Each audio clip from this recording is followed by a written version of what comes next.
365 성경 읽기 새 한글 성경.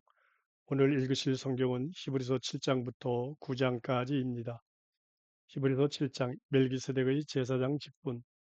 이 멜기세덱은 살렘 임금으로 더없이 높으신 하나님의 제사장입니다. 임금들을 쳐부수고 돌아오는 아브라함을 맞이하여 아브라함에게 복을 빌어준 사람입니다. 아브라함은 그에게 모든 것의 10분의 1을 나누어 주기까지 했지요. 그 이름을 번역하면 첫째로 정의의 임금이라는 뜻입니다. 다음으로는 살렘의 임금, 곧 평화의 임금이라는 뜻입니다. 그에게는 아버지도 없고 어머니도 없고 족보도 없으며 생애의 시작도 삶의 끝도 없습니다. 그는 하나님의 아들과 꼭 닮은 분이며 줄곧 제사장으로 남아 있습니다. 눈여겨보십시오. 이분이 얼마나 대단한지를. 전리품의 10분의 1을 아브라함이 이분에게 드렸습니다. 족장 아브라함이요. 레위 자손 가운데서 제사장 직무를 맡는 사람들은 율법에 따라 백성한테서 10분의 1을 거두라는 법령을 받았습니다. 고 자기 형제 자매들한테서요. 그들 역시 아브라함의 허리에서 나왔는데도 말입니다. 그러나 멜기세덱이 족보상으로는 그들 가운데 들지 않는데도 아브라함한테서 10분의 1을 거두었습니다. 그러고는 약속을 받은 그에게 복을 빌어 주었습니다. 아무런 논란의 여지 없이 축복은 더 낮은 사람이 더 높은 사람에게 받는 것입니다. 한쪽에서는 죽을 사람들이 10분의 1을 받습니다. 그런데 다른 한쪽에서는 살아있다고 성경이 증언해 준 사람이 받습니다. 이를테면 10분의 1을 받는 사람인 레위도 아브라함을 통해서 10분의 1을 바친 셈입니다. 멜기세덱이 아브라함을 만났을 때 레위는 아직 조상 아브라함의 허리 속에 있었으니까요. 레위계통 제사장직을 통해서 백성이 완전함에 이를 수 있었다고 해봅시다. 백성은 레위계통 제사장직을 바탕으로 율법을 받았지요. 그러면 이른바 아론의 경우를 따르지 않고 멜기세덱의 경우를 따라 다른 제사장을 세울 무슨 다른 필요가 더 있었겠습니까? 제사장을 세우는 방식과 그 일이 바뀌면 율법도 바뀔 수밖에 없습니다. 이런 논의 대상이신 분은 다른 지파 소속이시고 그 지파에서는 아무도 제단을 돌보는 일을 한 적이 없습니다. 우리 주님이 유다 지파에서 나셨다는 것은 분명합니다. 그런데 모세가 제사장들에 대해 말할 때 유다 지파를 두고서는 아무 말도 하지 않았습니다. 이 점이 더더욱 아주 분명해집니다. 멜기세덱과 닮은 꼴로 다른 제사장이 세워진 걸 보면 그렇습니다. 그분이 제사장이 되신 것은 육신의 혈통과 관련된 율법의 계명을 따른 것이 아닙니다. 오히려 없애버릴 수 없는 생명의 능력을 따른 것입니다. 성경이 이렇게 증언하기 때문입니다. 너는 영원히 제사장이야. 멜기세덱의 경우를 따른 것이지. 전에 있던 계명이 없어지는 것은 그것이 무력하고 무익하기 때문입니다. 사실 율법은 아무것도 완전하게 하지 못했습니다. 그래서 하나님이 더 나은 희망을 가져오셨고 우리는 그 희망을 통해 하나님께 가까이 나아갑니다. 더 좋은 언약의 제사장이신 예수님. 일은 맹세 없이 된 것이 아니라는 점에서 차이가 큽니다. 레위 자손들은 맹세 없이 제사장이 되었습니다. 그러나 예수님은 자신에게 이렇게 말씀해 주신 분을 통해서 맹세와 더불어 제사장이 되셨습니다. 주님이 맹세하셨다. 그러니 주님 마음은 바뀌지 않을 것이다. 너는 영원히 제사장이다. 그만큼 강력하게 예수님이야말로 더 좋은 언약을 보증해 주는 분이 되셨습니다. 한편에서는 매우 많은 수의 사람들이 제사장이 되었습니다. 죽음에 가로막혀 계속 제사장으로 남아있을 수 없었기 때문입니다. 다른 한편 예수님은 영원히 남아 계시기 때문에 변함없이 제사장직을 맡아보십니다. 따라서 예수님은 자신을 통해 하나님께 나오는 사람들을 아주 완전하게 구원하실 수 있습니다.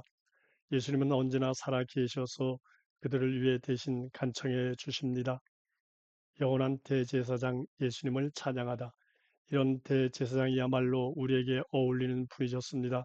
그분은 고결하고 잘못이 없고 더럽혀지지 않은 분이십니다. 죄인들과 따로 구별되고 하늘보다 더 높아지신 분이십니다. 그분은 날마다 여느 대제사장들처럼 할 필요가 없습니다. 그들은 먼저 자신들의 죄를 위해 그 다음에 백성의 죄를 위해 희생제물을 올려드립니다.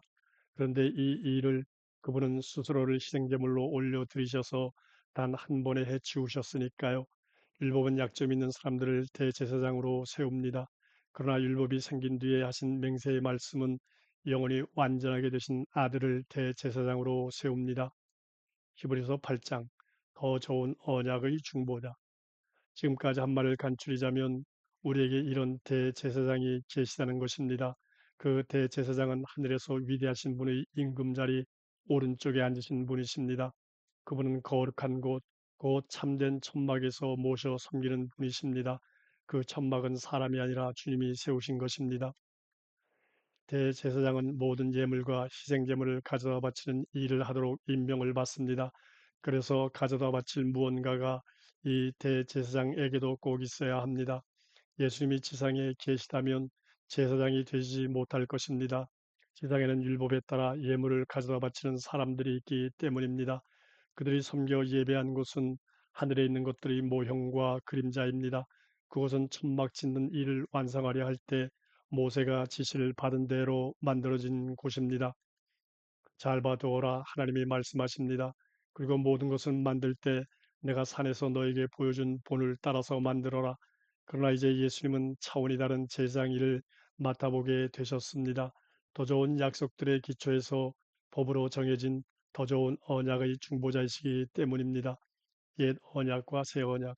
저 첫 번째 언약이 나무랄 데 없었다면 두 번째 언약을 위한 자리를 찾을 까닭이 없었을 것입니다.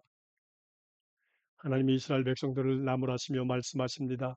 자, 이런 때가 다가온다. 주님이 말씀하십니다.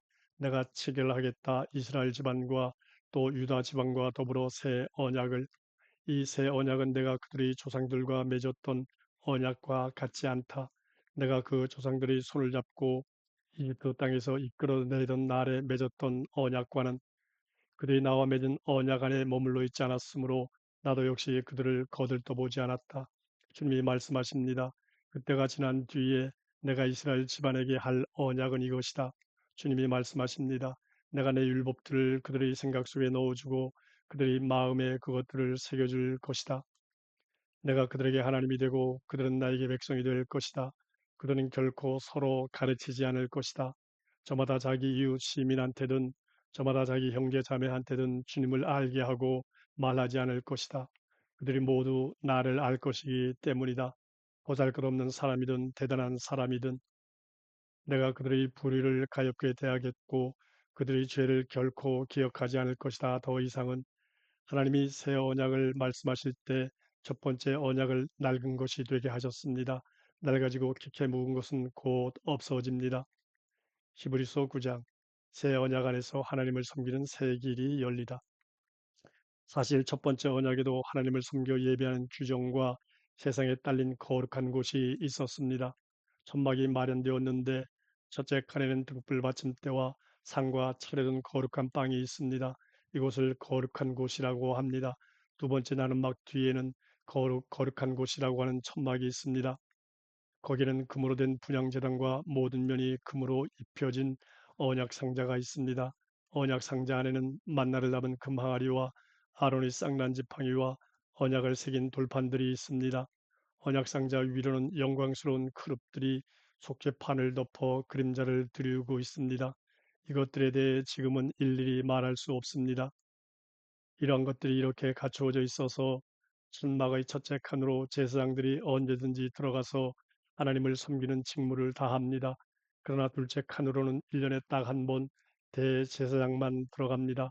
그것도 자신을 위해 또 백성이 알지 못하고 지은 죄를 위해 가져다 바치는 피가 없이는 들어가지 않습니다. 이로써 성령님이 보여주시는 사실은 거룩한 곳으로 들어가는 길이 아직은 드러나지 않았다는 것입니다. 첫 번째 천막이 그대로 서 있는 동안에는요, 첫 번째 천막은 현재 세대를 빗대어 가리키는 것입니다. 천막의 규례를 따라 예물과 희생제물을 가져다 바치지만 예배하는 사람의 양심을 그것들이 완전하게 할 수 없습니다. 그것들은 오직 여러 음식과 여러 음료와 다양한 씻는 예식에 관한 것으로 육신에 관련된 규정들입니다. 새로운 질서가 설 때까지만 효력이 있습니다. 그러나 그리스도께서 이미 현실이 된 좋은 일들의 대제사장으로 와 계십니다. 그분이 들어가신 천막은 더 크고 완전합니다. 그 천막은 손으로 만든 것이 아닙니다. 곧 이 창조 세계에 속한 것이 아니라는 말입니다. 그분은 순념소나 송아지 피를 통하지 않고 자기 자신의 피를 쏟으셨습니다. 그렇게 단 한 번 거룩한 곳에 들어가셔서 영원히 죄에서 풀어주는 일을 해내셨습니다. 순념소나 황소의 피와 더럽혀진 사람들에게 뿌리는 암송아지 제가 그들을 거룩하게 하여 육신을 깨끗하게 합니다. 그렇다면 그만큼 더 그리스도의 피가 효력이 있을 것입니다. 그분은 영원한 성령님을 통해 자신을 흠없는 제물로 하나님께 바치신 분이십니다. 그분의 피가 죽음에 이르게 하는 행실들로부터 우리 양심을 깨끗하게 하여 살아계신 하나님을 섬기도록 할 것입니다. 그리스도의 죽으심으로 유효하게 된 새 언약. 이런 까닭에 그리스도께서는 새 언약의 중보자이십니다. 그리스도께서는 첫 번째 언약 아래 있을 때 엇나간 죄에서 우리를 완전히 풀어주시려고 죽으셨기 때문입니다. 그리하여 부름받은 사람들이 약속하신 영원한 상속을 받게 해 주셨습니다. 유언이 있는 곳에서는 유언한 사람의 죽음이 반드시 확인되어야 합니다. 유언은 그 사람이 죽은 것을 봐야 유효하게 되기 때문입니다. 유언한 사람이 살아있을 때는 아무 효력이 없으니까요. 그러므로 첫 번째 언약도 피 없이 들어선 것이 아닙니다. 율법에 따라 모세가 온 백성에게 계명을 다 말해 주었습니다. 그러고는 송아지와 순염소의 피를 받아서 물과 섞었습니다. 그것을 붉은 양털과 희섭을 써서 바로 그 두루마리와 온 백성에게 뿌렸습니다. 그러면서 말했습니다. 이것은 언약의 피입니다. 그 언약은 하나님이 여러분한테 명령하신 것입니다. 모세는 그 첩목과 하나님을 섬기는 데 쓰는 모든 물건에도 같은 방식으로 피를 뿌렸습니다. 율법에 따르면 거의 모든 것이 깨끗해지는 것은 피로 됩니다. 이 소돔이 없이는 용서가 이루어지지 않습니다. 단 한 번 제물로 바쳐지신 그리스도. 그러므로 하늘에 있는 것들의 모형들은 이런 식으로 깨끗해져야만 하지만 하늘에 있는 것들 자체는 이보다 더 나은 희생 제물들로 깨끗해져야만 합니다. 그리스도께서는 손으로 만든 거룩한 곳으로 그 참된 것들을 대신하여 본뜬 곳으로 들어가지 않으셨으니까요. 오히려 하늘 자체로 들어가셨습니다. 이제 우리를 위해 하나님 앞에 나타나시려고 말입니다. 자신을 여러 번 가져다 바치려고 들어가지도 않으셨습니다. 대제사장이 거룩한 곳으로 해마다 다른 피를 가지고 들어가는 것하고는 다릅니다. 그렇지 않다면 세상의 기초가 놓일 때부터 그분이 여러 번 고난을 겪어야만 하셨을 테니까요. 그러나 이제 단 한 번 세대들이 끝에 자신을 희생제물로 바침으로 죄를 없애려고 나타나셨습니다. 사람들에게 한 번 죽는 것은 정해진 일이고 그 뒤에는 심판이 있습니다. 이와 같이 그리스도께서도 많은 사람들이 죄를 짊어지시려고 단 한 번 제물로 바쳐지셨습니다. 두 번째는 죄 없이 나타나셔서 자기를 간절히 기다리는 사람들에게 구원이 되실 것입니다.